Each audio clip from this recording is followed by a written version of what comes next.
Tyler Zickel here with a very special guest, none other than Vancouver Canadians catcher Ryan Gold. Goldie, happy Tuesday. We got you out of the football stadium before a lift, before our first game against Everett this week. How's it going? It's going well. Glad to be here. You know, Tough series in Spokane, but we pulled four out, and we're ready to get going against Everett this week. I want to talk to you about that visit to Avista Stadium we just made over the last 6 days, Tuesday to Sunday. Boys came out hot. Bats were really great, especially in those first innings, really getting on the board with a crooked number. What does that do for the team mentality? And as a catcher, what does that do for your pitcher when you know that your team has the lead before you guys even get a chance to get to work? It's always great to have a lead even before we, take the field. Personally, for me as a catcher, it calms me down a lot. It allows me to stay with our game plan and not really overthink it. Allows the pitcher to attack the zone a lot quicker, get quick outs as we did in the first couple games. I think, our pitchers in Philly did a great job calling the game and, really executing the plans that we had for this team. And, it makes everything easier and it just flows a lot better during the whole entire 9 innings. And, it keeps us up and it keeps us wanting to get more and more. So I want to talk to you about what the politics with a home plate umpire might be like, because I think without making you say anything that's out of order here on our conversation, some of the calls from this last series were questionable. And I think the strike zone fluctuated more than it should, even if an umpire is just an advanced day. And hey, everybody's human. They're trying to get better just like y'all are, but there's got to be a standard that needs to be met. So when you get rung up or you see a call that goes for a strike that you know is off the plate or low or even up, where do you find that balance to not only say your piece and let the guy know, hey, you missed it, but at the same time, you don't want to cross too many wires because you want to get your pitcher that same call when you're squatting down there in the next half inning? totally. I believe honestly, it starts off with knowing your umpire. We've had these guys a couple times prior to last week, and we knew going in that the strike zone was going to be a little iffy here and there. Not everybody's perfect. We're all humans. It's not like we get hits every time we step up to the plate or we make every single play. So you kind of have to, have perspective there too. They're not going to be perfect every game. Obviously, some calls are a lot worse than others, but you kind of take them, when they come, and we all move forward. You can't really dwell on it after it happens, or else it's just going to keep going downhill from there. Yeah, you expect it to get it on both sides, but that doesn't happen always either. So I mean, we try and do what we can with what we get, and we move forward after that. But obviously Donnie and the team weren't very happy with what was going on behind the plate and in the field, but we can't really control that. We're not them. So we play our game and we do what we have to do to keep moving forward and keep scoring runs any way we can. And honestly, the only way you can really get past a bad call or a couple bad calls is just trying to grind out some more at bats and just get some pitch to hit up in the zone, and don't leave it up to the umpire, because sometimes that's the only way that you can do things is just put it in your own hands, and whatever happens. I'm so glad you went there, and a terrific diplomatic answer from a guy who clearly knows how to handle many personalities of those umpiring crews throughout the league. Speaking of the offense and speaking of finding pitches up in the zone to hunt, you did that twice in that game on Sunday. The game tying double, for me, one of your biggest hits of the season so far. And then the homer that pretty much put the nail in the coffin. That was an absolute shot to right field. And that would have been out of any ballpark in the league, let alone Yeah. 296 feet to the right field foul pole. Can you Yeah. take me through those two at bats? First, the one where you come up with the team down by a couple of runs after an uncharacteristic inning for Paxton. He has been fantastic this year. Things just didn't quite go his way in that bottom of the fourth. Gives up 6 runs, which is the most that any other team has scored against the season a single inning this year. Well, then the boys bounce back to score 5, and you tie the game with that 2-run double off the wall. What are you thinking coming up to the dish? Yeah, honestly, Paxton and I were both surprised by what happened. We just, he left a couple pitches out over the plate and they did what they were supposed to do with it. Other than that, I thought he pitched great. He came back right after that and got 2 quick outs, and we ended the inning. But even after we gave up the 6th spot, we weren't down by a lot. We knew that we can handle Hillcrest, and We've been doing that every single time we faced them so far this year, and we knew that we can put up some crooked numbers against them. So, basically we didn't really try and do too much, just like kind of the saying, pass the bat along. After some guy does something good, the next guy keep passing it along however you can. We worked some really good at bats. We got on base. We hustled.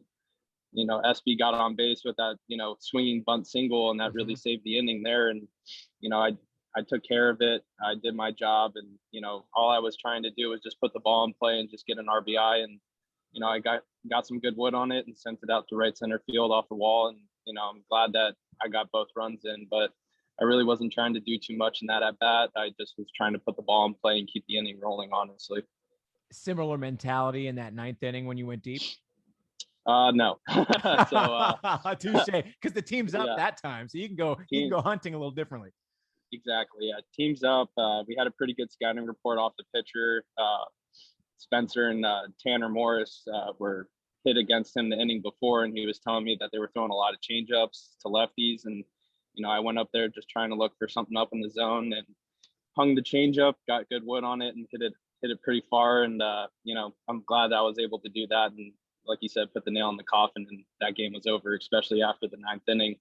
We had a little bit of a hiccup, with Kobe walking some guys, but he pitched great too, and he got the job done, and, got the series win. So we were very happy about that. We're hanging out with Ryan Gold, C's catcher, first baseman, and slugger. We can't say it any other way. You're one of those big boppers in the order. I'll say this about the skipper Donnie Murphy's lineup every day is starting to seem a lot of similar names in those top six. And you're one of those guys who are going to be penciled in there, usually batting fifth, whether you're the catcher, the DH, or the first baseman.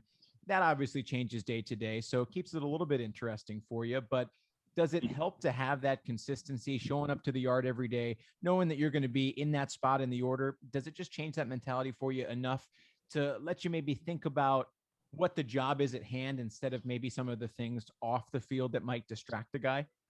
Totally. I mean, it's always nice knowing that, you're going to be in the lineup every day. You go back home after a good game or a bad game, and you know that you're going to be in there the next day, and you can just start game planning for that next, game against whoever's pitching. And, I've never really had that in my career. So I'm very thankful for the opportunity to play every day. And, it makes it a lot easier to, have confidence in yourself. That even if you have a bad day or a really good day, your name's going to be in the lineup pretty much in the same spot. And, he has confidence in you that you're going to get the job done. Maybe not that day, but, he knows that you're going to pull through and have a good series or a good game and really help the team any way you can.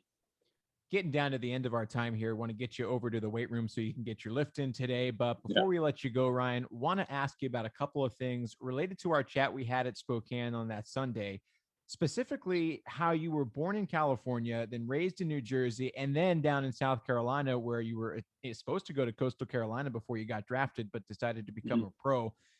Does the different experiences on different coasts and having a little bit of that travel experience under your belt as a kid and as a teenager, does that help you at all in this minor league grind lifestyle where you never know where you're going to be suiting up from one week to the next?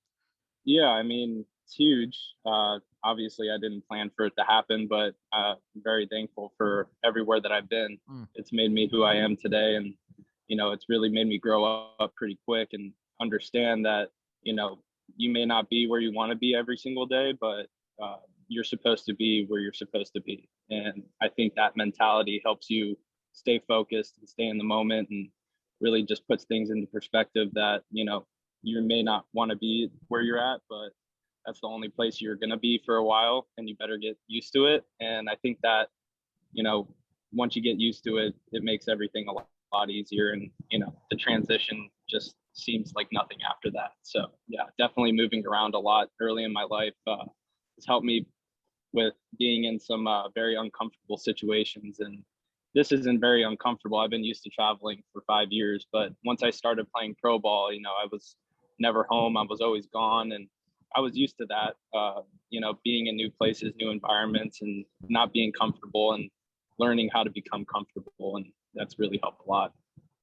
Ryan Gold, baseball philosopher. I mean, that's some wise words. Confucius say, Goldie say. That's really fantastic right there. Well, I'll leave you with this. I want to know a little bit about that commitment you made to Coastal Carolina, then deciding to become a pro out of high school. That's a huge decision for somebody who's 17, 18 years old to make. So can you take us through a little bit of your thought process and maybe some of the different waves of emotions that you rode before deciding to sign with the Jays and forego that commitment to become a Chanticleer? Yeah. Honestly, I was loving the fact that I could possibly get drafted out of high school. That's always what I wanted to do. So having that opportunity as a senior, it was a big, what if. You never knew if you were or not. I knew I wasn't really going to go high in the draft. I didn't know where I was going to be slotted. So college seemed like a very safe option. But on the third day, the Jays called me and they said they wanted to take me. I called my college coaches and had a conversation with them, and it didn't go as I thought it would have went. And not to rag on Coastal Carolina or anything, but their conversation made it a lot easier for me to choose the path I'm on right now. And I'm glad I chose the way that I did, and it's been working out really well. And I can't say that I regret doing this, because I don't. This is what I've wanted to do since I was 3 years old when I started picking up a bat and swinging. So, I'm happy where I'm at, and I'm happy with the decisions that I've made so far.